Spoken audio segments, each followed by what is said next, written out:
अगर मेरे background noise को सुनकर तुम्हें भी गुस्सा आ रहा है, so I am sorry for that.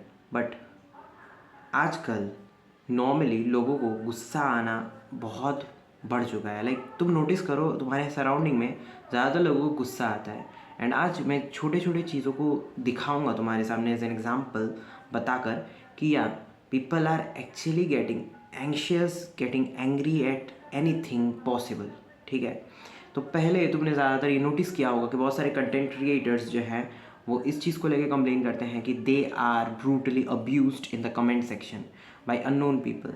But आज मैं तुम्हें लाइव एग्जांपल्स भी दूंगा जहाँ पे जो अब्यूज़ है वो किस तरीके से छोटे छोटे जगहों पे जो है वो असर दिखा रही है। लाइक वो है प्रेजेंट बट मे बी वो नोटिस में नहीं आ रही है।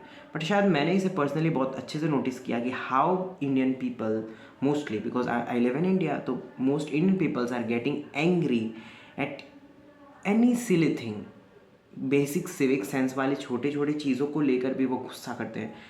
तूने शायद वीडियोस में देखा होगा, रील्स में देखा होगा कि people are complaining about thing and फिर वहाँ पे फाइट शुरू हो गई, लैंग्वेज को लेकर फाइट शुरू हो गई, पॉलिटिक्स को लेकर फाइट शुरू हुई, दिस थिंग्स, रिलीजन को लेकर फाइट शुरू हुई। बट और भी छोटी छोटी चीज़ें हैं जहाँ पे human tendency to get angry, to get anxious, to get responsive, I mean not responsive but say reactive, ये बहुत ज़्यादा आजकल देखने को मिल रहा है। And it's totally linked to actually the emotional primitive पुराने वाला ब्रेन। ठीक है, इसीलिए ये समझाना चाहूँगा कि actually people are getting weak from their mind. अगर तुम इंटेलेक्ट से सोचोगे तो one must not get angry at any cost. समझ में आया कि नहीं आया? बट अगर तुम उसे वीक पॉइंट से देखो, लिम्बिक सिस्टम जो है हमारा जिस तरीके से रिएक्टिव है चीज़ों को लेके, वैसे सोचो, प्रिमिटिव ब्रेन के हिसाब से सोचो, तो तुम देखोगे कि ये एक वीक साइकोलॉजी है। एक वीक ब्रेन ही ऐसा जो इस तरीके की चीज़ें हैं वो शो करता है। तो चलो मैं स्टार्ट करता हूँ with this video that how Indians are getting angry at each bit of their life. Starting with the road rage. Road rage क्या होता है? रोड रेज डजेंट मीन कि रास्ते में झगड़ा शुरू हो गया एकदम इंटेंस वाला, नॉट दैट। मैं सिली वाले से स्टार्ट करता हूँ, उस पर भी जाऊँगा मैं। तो सिली वाला ऐसा है कि तुमने नोटिस किया होगा कि रोड एक्सीडेंट्स से तो अच्छा ठीक है वो वाली चीज़ें अलग है, but the thing is that कि दो अगर छोटे छोटे व्हीकल्स कोलाइड कर रहे हैं, स्पेशली अभी टुक टुक हैं एंड फिर दूसरे भी दूसरे व्हीकल्स, ऑटो है, ठीक है, तो तुमने देखा होगा कि ऑटो वाला, रिक्शा वाला जो है वो अपना रिक्शा ऑटो लेके जा रहा है, ठीक है, and all of a sudden bike scooter में उसका टक्कर लग गया, जैसे भी छोटा सा टक्कर, वो जो था वो दो लोगों के बीच में कंप्रोमाइज़ होकर सुलझ सकता था and there was nothing harmful about it. But the thing is that जो बाइक या स्कूटी वाले लोग होते हैं they get overly anxious, overly reactive about this thing. तुमने नोटिस किया होगा कि वो चढ़ जा रहे हैं उस ऑटो वाले के ऊपर एंड फिर ऑटो वाले भी नहीं छोड़ रहे हैं उस सीन को। They create hell lot of nuisance around, बहुत सारा हल्ला मचाएंगे, बहुत सारी चीज़ें करेंगे। सो तुमने नोटिस किया होगा यहाँ पे चीज़ें सॉर्ट आउट हो सकती थी।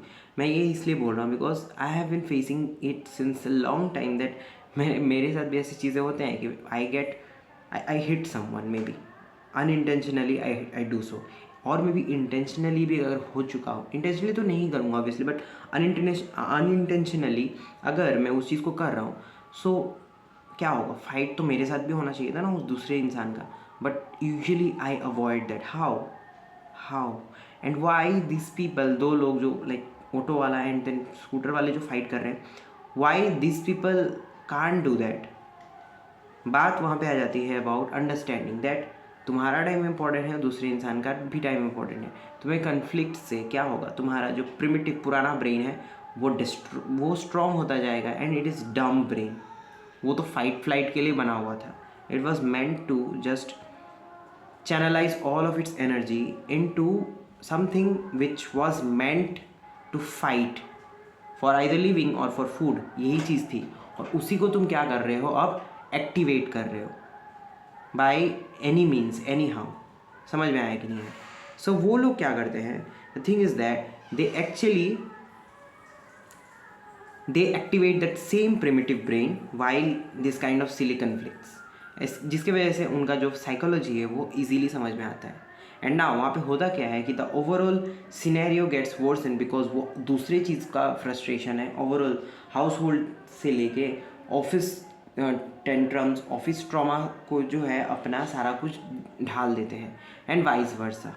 एक इंसान दूसरे इंसान के साथ वही कर रहा होता है and that's why this kind of this rage, this kind of things get transmitted to each other, transfer हो जाता है वन फ्रॉम अनदर, ये होता है।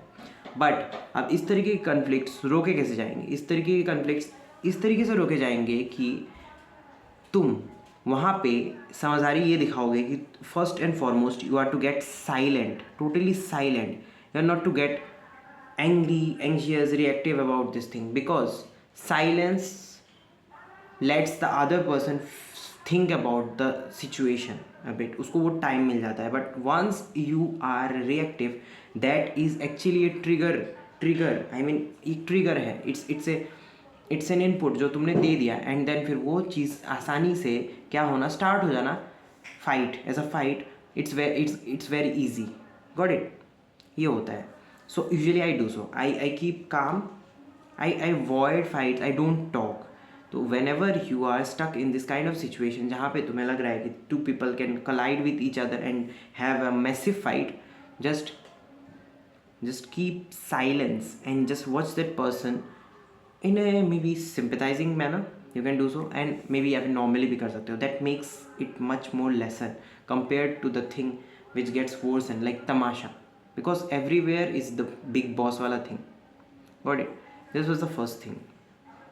Second thing I see is about seat को लेके जो होता है ना, इट्स लाइक कुछ हो गया, सीट को लेके दो लोग लड़ रहे होते हैं, ट्रेन्स एंड ऑल वगैरह में होते हैं। It's all the same thing only, where one is showing its dominance and other is showing that no I can fight with you. Got it? ये चीज़ें होता है।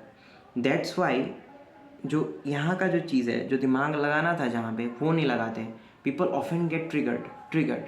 तो जब तुम ट्रिगर्ड हो रहे हो, your actually emotional brain is getting fired and not the intellectual brain.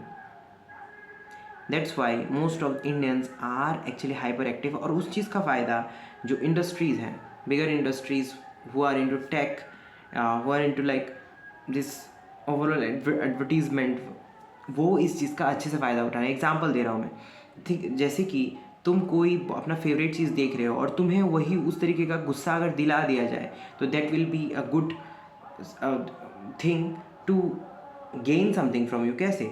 तुम कोई अपना बहुत फेवरेट चीज़ देख रहे हो यूट्यूब में and all of a sudden ads आने लगे, you will get that same irritation. और इसके वजह से तुम एक टाइम पे, अगर तुम्हारा इमोशनल ब्रेन बहुत ज़्यादा एक्टिव है, so you will think that भाड़ में जाइए, इसको मुझे हटाना है, एंड फिर तुम क्या करोगे, उसका प्रीमियम खरीदोगे। So see, the companies are actually knowing your psychology and that's how they are manipulating you by ads, by irritating you. The more you will be get irritated by others, the more you will be reactive, the more you will be in control. ये same office politics, even schools में भी जो politics होता है, उन सब में ये चीज़ काम आते हैं। The more you will gate reactive, the more output one can bring out from you. जो चीज़ें तुम्हारे अंदर हैं, वो चीज़ बाहर ला के उसका वो ईजीली फ़ायदा उठाएंगे। That's why will see that the people who are more reactive, who are just not well like nonsensely talking like anything, उनका सबसे ज़्यादा एक्सप्लॉयटेशन होता है, rather than the one who is like wise, who is calm, who is not that much reactive, who is not like, who is really capable enough to deal with the situation. So that was all for this video.